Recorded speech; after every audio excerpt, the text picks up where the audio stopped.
আদম আলাইহিসসালাম থেকে শুরু করে কিয়ামত পর্যন্ত দাজ্জালের ফিতনার মতো ভয়াবহ ফিতনা আর হবে না। বেঈমানরা হবে তার সঙ্গী সাথী, আর ঈমানদাররা হবে তার দুশমন ও ফিতনার লক্ষ্যবস্তু। সর্বশক্তিমান আল্লাহ তাআলা তাকে অলৌকিক ক্ষমতা দিবেন। তার এই ক্ষমতা বলে সে এমন সব অভূতপূর্ব ফিতনা ছড়াবে যে সমগ্র মানব জাতি কিং কর্তব্য বিমূঢ় হয়ে পড়বে। এমনকি সমাজের সবচাইতে জ্ঞান বুদ্ধি সম্পন্ন ব্যক্তিটিও হতবুদ্ধি হয়ে যাবে। সে মানুষের অন্তর নিয়ে খেলবে, খেলবে বিশ্বাস নিয়ে। কপালে কাফির লেখা থাকলেও সে নিজেকে প্রভু দাবি করবে। লা হাওলা ওয়ালা কুওয়াতা ইল্লা বিল্লাহ। মানুষ এতটাই অন্ধ হবে যে দিক ভুলে তার এই ধোঁকাতেই পা দিবে। মানুষ তাকে প্রভু হিসেবে মেনে নেবে। আল্লাহ যেমন জান্নাত জাহান্নামের ব্যবস্থা রেখেছেন, দাজ্জালের সাথেও থাকবে জান্নাত জাহান্নাম। তবে এত এত অলৌকিক ক্ষমতা থাকা সত্ত্বেও সে তার নিজের অন্ধ চোখ ঠিক করতে পারবে না। বোকা মানুষ হক ও বাতিল আলাদা করার জন্য দৃশ্যমান এই সামান্য ব্যাপারটাও বুঝবে না। যে লোক নিজের অন্ধ চোখকে ঠিক করতে পারে না, সে আবার কিসের প্রভু? আল্লাহ রাসূল সাল্লাল্লাহু আলাইহি সাল্লাম এই জন্যই সমাধান করে দিয়ে বলেছেন, সে হবে অন্ধ, তোমাদের রব অন্ধ নন। অথচ মানুষ সবকিছু ভুলেও গুলে খেয়ে তার ফিতনায় ডুবে যাবে। বস্তুত চক্ষু তো অন্ধ হয় না, বরং অন্ধ হয় বক্ষস্থিত হৃদয়। দাজ্জাল হলো জাদুকরদের জাদুকর, প্রতারকদের প্রতারক, ভেলকিবাজদের ভেলকিবাজ, ধোঁকাবাজদের ধোঁকাবাজ, মিথ্যুকদের মিথ্যুক। তার ফিতনা হবে দুনিয়াব্যাপী। সে বাতাসে ভেসে চলা মেঘের গতিতে পৌঁছে যাবে প্রতিটি দেশে, প্রতিটি শহরে, প্রতিটি অঞ্চলে, প্রতিটি হাট বাজারে, প্রতিটি গাঁও গ্রামে। সে মানুষকে জান্নাত আর জাহান্নামের লোভ দেখাবে। অথচ তার জান্নাত হবে জাহান্নাম আর জাহান্নাম হবে জান্নাত। তার সাথে থাকবে পানির ঝর্ণাধারা এবং রুটির পর্বতমালা। সে আকাশকে আদেশ করবে বৃষ্টি নামাতে, আকাশ তখন বৃষ্টি নামাবে। সে জমিনকে আদেশ করবে ফসল ফলাতে, জমিন ফসল ফলাবে। দুনিয়ার তাবৎ অর্থ সম্পদ, টাকা পয়সা, ধন দৌলত, মণি মুক্তা, সোনা রূপার বহর সঙ্গে নিয়ে সে মেঘের গতিতে দুনিয়া চষে বেড়াবে। একবার ভাবুন, একবার এই চিত্র চোখের সামনে তুলে ধরে চিন্তা করুন, মানুষ কেন তাকে প্রত্যাখ্যান করবে? আপনি আমি কেনই বা তাকে ফিরিয়ে দিব? আমাদের ঈমান কি এতটা মজবুত?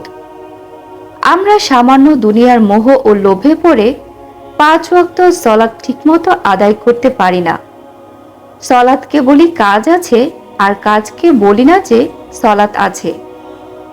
দুনিয়ার সামান্য মোহ, টাকা পয়সার লোভে যদি আমাদের ঈমান বিকিয়ে দেয়, তাহলে দাজ্জালের প্রস্তাব তো সেখানে মেঘনা চাইতেই ঝড়। কোনো রকমের পরিশ্রম ছাড়াই মানুষ অর্থ সম্পদ, টাকা পয়সা, ধন দৌলত, মণি মুক্তা, সোনা রূপার মালিক হয়ে যাবে।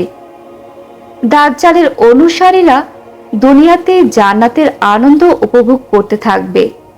যে ঈমান আমাকে নামাজ আদায় করাতে পারে না, যে ঈমান আমাকে অধিক মুনাফার আশায় সুদের চোরাগলি থেকে বাঁচিয়ে রাখতে পারে না, যে ঈমান আমাকে অফিস আদালত কল কারখানা দোকানপাট ফেলে মসজিদমুখী বানাতে পারে না, সেই ঈমান আমাকে কিভাবে দাজ্জালের আকর্ষণীয় ও লোভনীয় প্রস্তাব থেকে দূরে রাখবে? একবার ভাবা উচিত। চলুন এবার আলোচনা করি দাজ্জালি ফিতনা নিয়ে। একদিন আল্লাহর রাসূল সাল্লাল্লাহু আলাইহি সাল্লাম দাজ্জাল সম্পর্কে আলোচনা করলেন। তখন কথা বলার সময় তার কণ্ঠস্বর কখনো নিচু হয়ে যাচ্ছিল, আবার কখনো উঁচু হয়ে যাচ্ছিল। তার বক্তব্যের ধারায় সাহাবাদের মনে ধারণা জন্মালো দাজ্জাল খেজুর বাগানের মধ্যে রয়েছে। পরে সন্ধ্যায় যখন তারা রাসূলুল্লাহ সাল্লাল্লাহু আলাইহি সাল্লামের খেদমতে হাজির হলো, তখন তিনি তাদের চেহারায় চিন্তার ছাপ দেখে জিজ্ঞেস করলেন, তোমাদের কি হয়েছে? তারা বলল, হে আল্লাহর রাসূল, আপনি দাজ্জালের আলোচনা করলেন। আপনার স্বর কখনো নিচু হচ্ছিল, কখনো বা উচ্চ হচ্ছিল। এতে আমাদের মনে ধারণা জন্মালো দাজ্জাল বোধহয় খেজুর বাগানে রয়েছে। উত্তরে নবী করিম সাল্লাল্লাহু আলাইহি সাল্লাম বললেন, ও যদি আমার উপস্থিতিতে আত্মপ্রকাশ করে তাহলে তোমাদের পক্ষে আমি যথেষ্ট হব, আর যদি আমার পরে আত্মপ্রকাশ করে তাহলে তোমাদের প্রত্যেককে নিজ নিজ দায়িত্ব পালন করতে হবে। আর আল্লাহ প্রত্যেক মুসলমানের হিফাজতকারী। অতঃপর আল্লাহর রাসূল সাল্লাল্লাহু আলাইহি সাল্লাম ইরশাদ করেন, দাজ্জাল তরতাজা যুবক হবে, তার চোখ বোজা থাকবে, সে আব্দুল উজ্জা ইবনে কাতানের মতো হবে। তোমাদের যেই তাকে পাবে সেই যেন সূরা কাহফের প্রথম দিককার কয়েকটি আয়াত পাঠ করে। ইরাক ও শামের মধ্যখানে যে রাস্তাটি রয়েছে সে ওই পথে আত্মপ্রকাশ করবে। সে ডানে বায়ে বিপর্যয় ও অরাজকতা ছড়াবে। হে আল্লাহর বান্দাগণ, তোমরা দাজ্জালের মোকাবেলায় দৃঢ়পদ থেকো। সাহাবা আজমাইন বলল, হে আল্লাহর রাসূল, দুনিয়াতে সে কতদিন থাকবে? নবীজি সাল্লাল্লাহু আলাইহি সাল্লাম উত্তর করলেন, 40 দিন। প্রথম একটি দিন 1 বছরের সমান হবে, দ্বিতীয় দিনটি 1 মাসের সমান হবে, তৃতীয় দিনটি 1 সপ্তাহের সমান হবে, অবশিষ্ট দিনগুলো সাধারণ দিনের মতোই হবে। তারা বলল, হে আল্লাহর রাসূল, তার ভ্রমণের গতি কেমন হবে? আল্লাহর রাসূল সাল্লাল্লাহু আলাইহি সাল্লাম বললেন, সেই বৃষ্টির মতো বাতাস তাকে উড়িয়ে নিয়ে যায়। সে একটি সম্প্রদায়ের কাছে আসবে এবং তাদেরকে তাকে রব মেনে নেওয়ার জন্য আহ্বান জানাবে।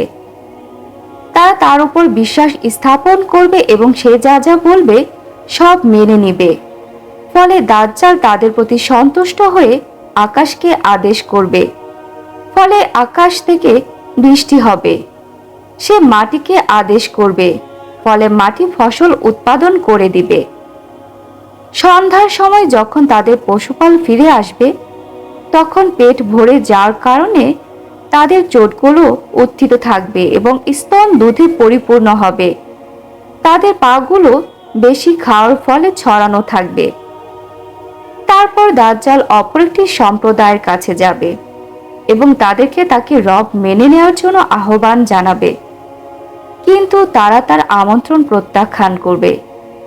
দাজ্জাল অসন্তুষ্ট হয়ে তাদের কাছ থেকে ফিরে যাবে, যার ফলে তারা দুর্ভিক্ষের শিকার হয়ে পড়বে এবং ধন সম্পদ সব নিঃশেষ হয়ে যাবে। দাজ্জাল একটি অনুর্বর জমির পাশ দিয়ে অতিক্রম করবে এবং তাকে আদেশ করবে, তুমি তোমার ধন ভাণ্ডার বের করে দাও। জমি তার ধন ভাণ্ডারকে বের করে দিয়ে তার পেছনে এমনভাবে চলতে শুরু করবে যেমন মৌমাছিরা তাদের রানী মৌমাছির পেছনে চলতে থাকে। তারপর সে তাগড়া এক যুবককে ডেকে আনবে এবং তরবারির এক আঘাতে দ্বিখণ্ডিত করে ফেলবে। খণ্ড দুটি এত দূরে গিয়ে নিক্ষিপ্ত হবে, লক্ষ্যে ছোড়া তীর যত দূরে গিয়ে নিক্ষিপ্ত হয়। এবার দাজ্জাল তাকে অর্থাৎ 2 টুকরো হয়ে যাওয়া যুবককে ডাক দিবে। সঙ্গে সঙ্গে যুবক উঠে তার কাছে চলে আসবে। এই ধারা চলতে থাকবে। এরই মধ্যে আল্লাহ তাআলা ঈসা আলাইহিস সালামকে পাঠিয়ে দিবেন। ঈসা ইবনে মারিয়াম দামেস্কের পূর্ব দিকে সাদা মিনারের কাছে অবতরণ করবেন, 2টি কাপড় পরিহিত অবস্থায় ফেরেশতাদের ডানার উপর তার 2 হাত রেখে। যখন তিনি মাথা নিচু করবেন তখন বৃষ্টির পানির মতো পানি টপকাবে। যখন তিনি মাথা উঁচু করবেন, মুক্তোর মতো শ্বেত পাথর পড়বে, অর্থাৎ পরিষ্কার পানি। কোনো কাফিরের পক্ষে সম্ভব হবে না তার শ্বাসের গন্ধ পাবে আর বেঁচে থাকবে। তার নিঃশ্বাস সেখানে যাবে যেখানে তার দৃষ্টি পৌঁছবে।